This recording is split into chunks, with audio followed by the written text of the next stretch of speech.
computer screen this morning. 5, 4, 3, 2, 1. I'm John Miglosh for the Wisconsin DMA and the International Society for Strategic Marketing. Oh my goodness, what great stuff we have today for you. It's going to be one of the best you've ever seen. I'm convinced of it, but that probably sounds like normal. Okay, first some facts around March and April. And not surprisingly, retail sales dropped 41%. Now, I want to couch this in some optimism, which is that these triggered recessions that have hit in the past because of some big news event, but not because of structural disasters in the economy itself. Like 2008, we'd been selling securities based on mortgages across the world as one of the safest investments in the world, and incentivized mortgage brokers to recruit consumers to sign the paperwork where they were paid an upfront commission for recruiting people, never mind whether they were creditworthy or not, to give loans beyond the price of the house for renovation, which the consumers were then able to pocket, even homeless people. And George W. Bush bragged that the home ownership percentage in America was the highest ever in history, which would have been great except for a lot of those mortgages were unpaid, and increasingly so. So when that collapsed, and we won't get into all the causes of it, but when that collapsed, it was a long road back, right? This, on the other hand, was in the midst of the greatest unemployment in history, and I think it's going to bounce back before you know it. So get ready. But some good thoughts coming up. So retail sales dropped 41%, in-store purchases 69%. One of the important things that I noticed in here, food and beverage increased 75%, which is kind of ridiculous because I know there was some hoarding and things going on. Not at my house, but we have 3 grocery stores in the neighborhood, and people, there weren't all of a sudden 75% more people, and there weren't 75% more appetites, I don't think. Now the big difference was it changed from eating at home to eating in a restaurant, and that disrupted the food chain quite dramatically because food distribution was used to about a 50-50 split, and that did change. Okay, so this is a little bit misleading. If you were a food wholesaler, your sales may not have gone up at all. They may have just stayed flat but it moved from restaurants into consumers. So you get some insight into this. Health and beauty up 25%, footwear and accessories 22%, but not apparel, down 40%. Just this huge kaboom, and smartphones and social media up. This was the interesting part of the article.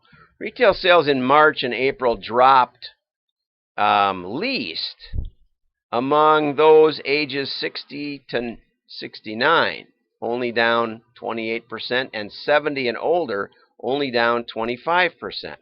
So us old folks kept spending as if nothing happened. Now, that's probably because most of us are pensioners now, and we're used to living on what we're living on, and we spend what we spend. The place that really got hammered was the young people, and especially the 40 to 49, who've got big mortgages and lots of kids and are worried that they aren't going to make it. So they literally hunkered down. Excuse me. Okay, so the question is, consumer behavior changed dramatically in those 2 months. Is it going to stay? And that's what we want to talk about today. Mark Ritson, as usual, shook my brain and said the new normal is just another bullshit line marketers have swallowed. Because I've seen article after article after article about how these changes are permanent. We're not going to travel. I bought 2 airline-related stocks, and they're not going through the roof yet, but they're getting there. And I'm confident they're gonna, because People like to travel. What are fundamentals? People have been traveling since the ancient world, and people like to get out and get around and see new things. And so it got hammered, but it's going to come back. I'm convinced. But anyway, you don't have to listen to me. This is not financial advice. Okay, do you remember 2013? Ritson says. Social media was just getting started. And if you were listening to me in those days, I would have told you it's not working the way they say. Because I saw the kind of people doing social media. No interest in ROI, no interest in even response rate or orders or but certainly not profitability, not even thinking about gross margin, just throwing it out there. It's the new normal. The new normal is going to be we just have to make noise on social media and our business will take off. And so we had and that's kind of what happened.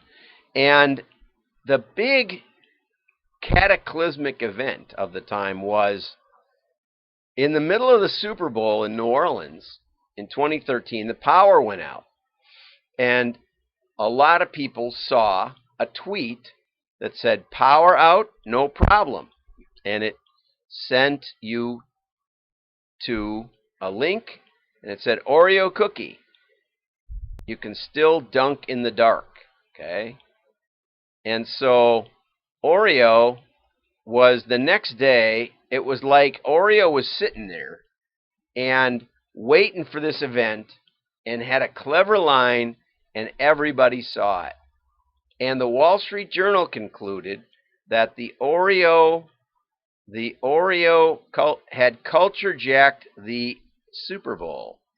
And the message was that if you were standing by, ready for the cataclysmic event, that you could get lots and lots and lots and lots of free advertising through social media. That social media rewarded the clever, rewarded the immediate, rewarded the brand that had a team standing by, ready to take advantage. In contrast to the big budget, old-fashioned TV advertising options that night, that the Oreo had been the best. Can Twitter replace the Super Bowl ad? Was the question. Business Insider called it the tweet that was heard round the world, and noted that the message had been 18 months in the making. Okay, and so Ritson said I couldn't see what the fuss was about. It looked tiny to the point of redundancy. Okay, and Ritson, one of the voices of reason that I listen to all the time. And here's the great part. So then he mentioned that we should go back and check out a guy who was involved in it at the time, working at the agency. And so I reached out to Jerry Dakin. I hope you're there. Let's see if I've got who I've got there. I've got a few of them. Jerry, say hi if you're there. I'm looking for the comments. Where are my comments? Oh, there's some comments. Show chat. I got to show the chat. I'll type hello world. So you know it's me. Had the opposite effect, somebody said. Okay, at July. Yeah, well, that's kind of where we're going. Okay, so Jerry wrote this really great article, which is in LinkedIn, and everybody wants me to, I'm supposed to post these articles, but you can find them if you want, or write to me, and then I'll remember to post them. Okay, you can still dunk in the dark, endless thought pieces, and cemented the need for brands to have an opinion on every event on the calendar, every calendar day. You had to be Johnny on the spot with a team standing by, and that's kind of what everybody was after, and having this team. And he says, had the industry been more mature, we might have seen things differently. Great point. Great point, Jerry. I did put a link in the bottom of the article to scientificadvertising.com, and we'll get to that in a second. Okay, it became my job to clean up the mess because the conclusion that was drawn was completely opposite. And Jerry goes on to point out that there were only, he said, what we were working on is a process called storytelling at scale. And they had learned that with Cadbury's and the Olympics. They could run around the Olympic park and they could get stories nobody else was reporting and tweet those out.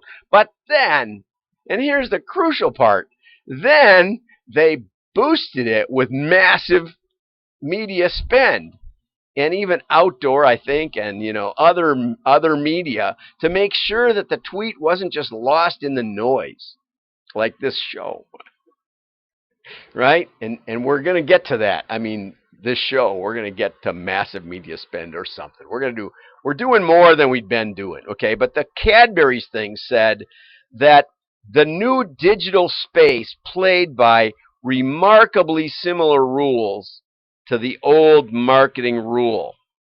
That the average consumer is pretty silent, that they don't really engage.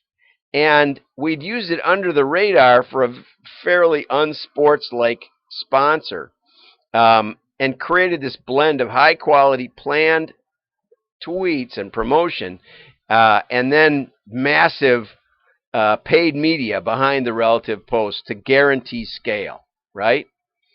And so what followed, the OREO thing, was not just one random tweet. The foundation had been laid. This was their 100th anniversary, I believe, and they'd been doing print advertising for months. They'd been doing all this sort of thing, and that's why they had the team standing by. They also had an ad in the Super Bowl, which people lost sight of, right? So the whole industry pivoted and said, oh, it's the new normal. All we need to do is have timely tweets. We got to be ready for the next news event. And I've seen a lot of training on social media that says that you can hijack the event. But what does hijacking get you? And this was the great part about Jerry's article. One was, so this was a backdrop of everything they'd been doing, right? It wasn't a one-off. But the best point was there were only 15,000 retweets. 15,000 had joined in the engagement.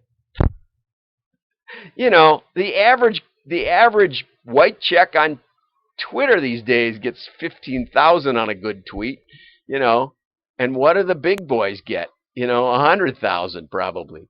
I mean, massive stuff. Yeah, more people are on Twitter, right? But in light of all of that, it says that was minuscule. That was minuscule compared to the 40 billion Oreo cookies sold every year and the 100 million people watching the Super Bowl. Okay, it's like 0.02% or something. Nothing. Compared to if they would have had the media boosting and all of the other traditional media. So now let's get back to Ritson. Okay, it just looked tiny, which Jerry says. It was tiny. It wasn't the way we do advertising. It wasn't the way we were really doing the work. And, as Jerry also puts it toward the end of the article, there was massive money around it, right? There was money to hire the team.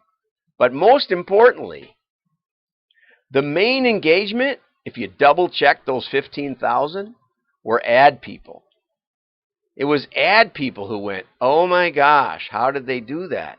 We need to do that for our clients, right? They picked up on that flashpoint where, to be honest, when I started reading this, I didn't remember. And Jerry makes the point, I think Ritson makes the point. If you ask the average American about a Twitter tweet that Oreo did in the middle of the dark during the Super Bowl, I mean, who's watching Twitter in the middle of the Super Bowl? I wasn't. And I got 5,000 or something, 2,000 followers. I got a couple thousand anyway. And, now I watch it more, but, nothing. So Jerry goes on to say that Oreo did another campaign 2 years later after the dust settled, and they linked an eclipse coming to England with an Oreo passing across the sun, and they had a video billboard in Piccadilly Circus showing an Oreo going across and doing the eclipse. And the funny part was it was a cloudy day, so that was the only way you could see the eclipse. Was on the giant billboard and other things. But they also had a wrapper on the Sun, on the Sun newspaper, which I think is brilliant. They got awards. They got tons of reach. They actually sold some cookies, right? But with the whole thing orchestrated to work together. And that is the way the real world works. So now the question, 0.2% of Oreo's market. The real problem was not Oreo, but the lazy journalists and social media pundits who've hoodwinked a generation of marketers into believing that social media is far more potent. That social media is far more potent than it really is. Is anybody saying this? Besides me? And I said the same thing about direct marketing when it was misdefined, and database marketing, and machine learning, and big data, and AI, and all the rest of it. It's all different. It's all going to be different. The internet's going to change everything. You know what? People are still going to buy groceries. That's the fact. Okay, let's go on. Go ask some random American on the streets who don't work in advertising and ask about the dunk in the dark tweet. Yes, and I didn't remember it either. Exactly right. Okay, so Dakin acknowledges his own discoveries working with the Cadbury team. We learned that the new digital space played remarkably similar rules as the old marketing. And the link I sent to Jerry on his article was for scientific advertising at scientificadvertising.com. And the reason you need to read it is because Claude Hopkins talks about how the principles of copy and the principles of advertising are well established by the direct mail community for 50 years. And this was written in the early 20s. The early 20s of the last century. This is a 100-year-old book that's talking about 50 years of history to prove the principles of advertising, and still largely ignored. It's hilarious. You can listen to David Ogilvy in Confessions of an Ad Man, and he talks about Claude Hopkins and how much he learned from that book. And it's still the same. Run a commercial with the sound off and see if it makes any sense.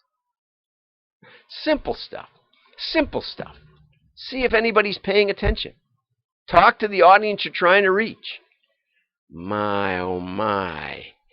And yet, when he was talking about this just a week or two ago, he says, recently in Melbourne, about the Oreo tweet and how irrelevant it was, he said the comments were I was too old to understand the new approach to advertising.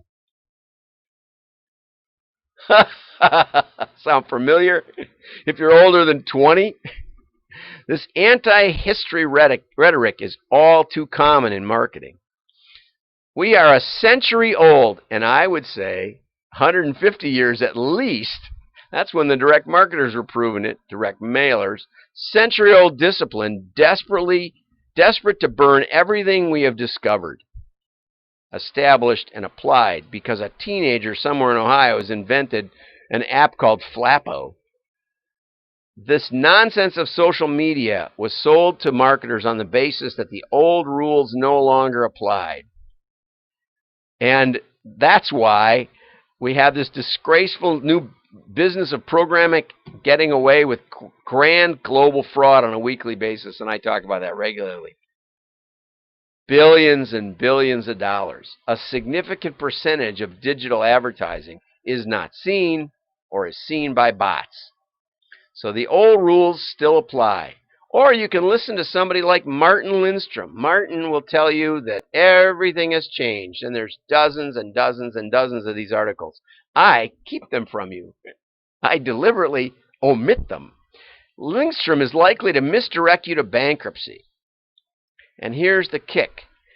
Lindstrom predicts that as a result of coronavirus, we'll be facing a complete change of consumer expectation and behavior. Once the lockdown ends, the world will be different. Everything will be different. We're not going to travel, eat, shop, or exercise the same way, perhaps forever.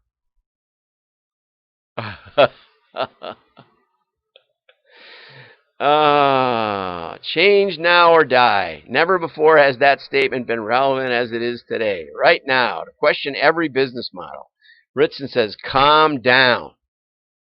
Stop talking total BS. Keep calm. The new normal post-COVID depends on the same stupid sensationalism that sold most marketers on social media. You must subscribe to the idea that the old ways of doing things have been dismantled, destroyed, and disrupted. And it'll cost you a fortune. Or find some old guys that are used to making money. Or find some machine learning pioneers that have been doing it for 25 years and consistently beat the other modelers of the world. Right? And maybe think about mail, the highest engagement of any mass media. And it generates a guaranteed labeled data set, which nothing else does. Imagine that. So it gives you the foundation for AI, unlike all other mass media. Unlike anything else. I mean, you have to have 100,000 active customers or something to get enough data to make any sense. I'll give it that. But if you do, and you're not doing that, you're missing the money. But you can win awards for the buzzwords. Marketers should have been more wary of all those headlines telling us that a stupid little tweet was the way of the future. They should now be equally alert to false prophets predicting the world of marketing has changed forever. Wow, thanks for the hearts. Somebody's dumping hearts on me. I'll be doing a webinar on why mail next Thursday, probably around noon Chicago time, and we'll get you the details as they come out. Like and share. Your friends will think you're smart. Have a great day. The best is yet to come.